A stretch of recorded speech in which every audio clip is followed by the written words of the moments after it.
मित्रांनो, आज आहे ना आपल्या घरी सत्यनारायण त्याच्यासाठी वस्तू आणायला चाललोय मी. जे सत्यनारायणचं जे काही सामान आहे ते आणायला चाललोय. आणि विषय असा आहे, आता जवळपास 6 वाजू राहिले संध्याकाळचे मित्रांनो. तरी पण मी नाही का इतक्या लेट सत्यनारायण काय करतो माहिती का? आमचा एक मित्र आहे आदर्श स्वामी, तो पूजा करत असतो. तो बोलला सध्या शेड्यूल खूप टाईट आहे, तरी पण येतो अर्ध्या तासामध्ये. मग काय आपले दोस्त भेटले रस्त्यामध्ये, आपल्या गल्लीतलेच मित्र आहे बरं का आपले. आणि आजचं वातावरण एकदम मस्त आहे मित्रांनो. संध्याकाळचे 6 वाजले. संध्याकाळच्या टायमाला एवढ्या अर्जंटमध्ये कुठं वस्तू भेटतील काय माहिती. पण रस्त्यामध्ये ना आमचे एक दिसलं फुल भांडार. म्हटलं इथं सगळ्या वस्तू 100% भेटणार. मग इथं आल्याच्या नंतर मी बघून घेतलं, इथं सर्व वस्तू आहे मित्रांनो. मस्त टकाटक मध्ये काही टेन्शन घ्यायचं नाही. विचारलं या ताईला, ताई म्हणे इथं सर्व पूजेचे सामान भेटेल, चिंता करायची गरज नाही. म्हटलं क्या बात आहे, चांगली गोष्ट झाली, जास्त लांब जायची गरज नाही पडली. मग तुमच्या भावाने मस्त पूर्ण सामान घेतलं. म्हटलं केळीचे पानं पण लागतील, आता केळीचे पानं कुठं तोडायला जायचं. म्हटलं जाऊ दे, इथं एकदम टकाटक मध्ये भेटू राहिले. म्हटलं घेऊन टाकू. मग काय केळीचे पानं पण घेतले ना. आपल्या आदर्श स्वामीने डायरेक्ट लिस्ट दिली होती ना सर्व आणायचं. म्हटलं चिंता नका करू, म्हटलं सर्व घेऊन येतो. त्याच्यामुळे काय सर्व वस्तू घेऊन चाललोय मित्रांनो. आता पूजा करणार आपला दोस्तच आहे ना, त्याच्यामुळे असा विषय असतो मित्रांनो. आता अर्जंट मध्ये पूजा करायचं ठरलं बरं काय, कोणाला सांगितलं पण नाही. आपला मित्रच जर पुजारी असला ना, असाच गोंधळ होऊन जातो. टायमावरती मला आता पूजा करायला लावली बे, कोणाला सांगता बी नाही आलं. आपली गाडी रस्त्याला पाहिली ना, आपल्या घराजवळ डायरेक्ट आपले फॉलोअर्स आले. म्हटलं क्या बात आहे, आपले फॉलोअर्स ना खरंच एकदम जीवाचे फॉलोअर्स आहे मित्रांनो. एकदम भारी वाटलं दादांना भेटून मला. आणि लगेच सामान घेऊन चाललोय घरामध्ये मित्रांनो. पण माझी तब्येत एवढी झाली ना, एवढा जाड झालो यार, डायरेक्ट सांड दिसू राहिलो सांड. कधी कमबॅक करल देव जाणे भाऊ. करायचंय कमबॅक, 100% करायचंय मित्रांनो. आता बघू शकता सर्व सामान तुमचा भाऊ घेऊन आलाय मस्त टकाटक मध्ये. आदर्श स्वामीने आधी सांगितलेले फोनवरती, सगळं सामान असल्याशिवाय मी पूजा करत नाही बरं काय. बघू शकता सगळे फोटो वगैरे सगळं टकाटक मध्ये आणलंय मस्त.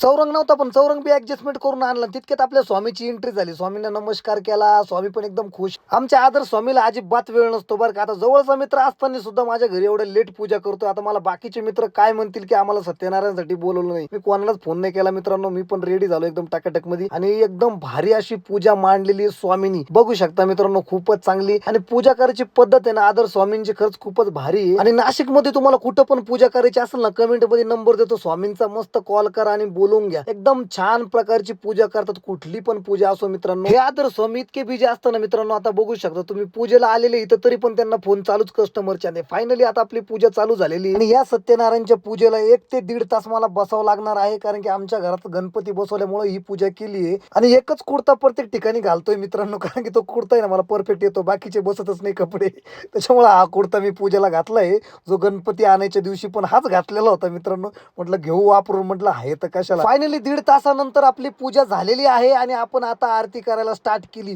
पण आरती करायच्या वेळेस ऐन टायमावरती माझे मित्र आले. यांना कोणाला सांगितलं नव्हतं. म्हटलं आले कस काय, म्हणे तुला भेटायला आलो आणि आम्हाला कळलं तुझ्या घरामध्ये सत्यनारायणची पूजा चालू आहे, आम्हाला नाही सांगितलं. आता कसं सांगणार बरं. अर्जंट आदर्श स्वामींनी पूजा करायला लावली, म्हणे मला परत वेळ नाही, म्हणून अर्जंट मध्ये केले गेली मित्रांनो. भेटू आता नेक्स्ट ब्लॉग मध्ये. तोपर्यंत लाईक करा, फॉलो करा आणि मराठी माणसाला सपोर्ट करा. धन्यवाद.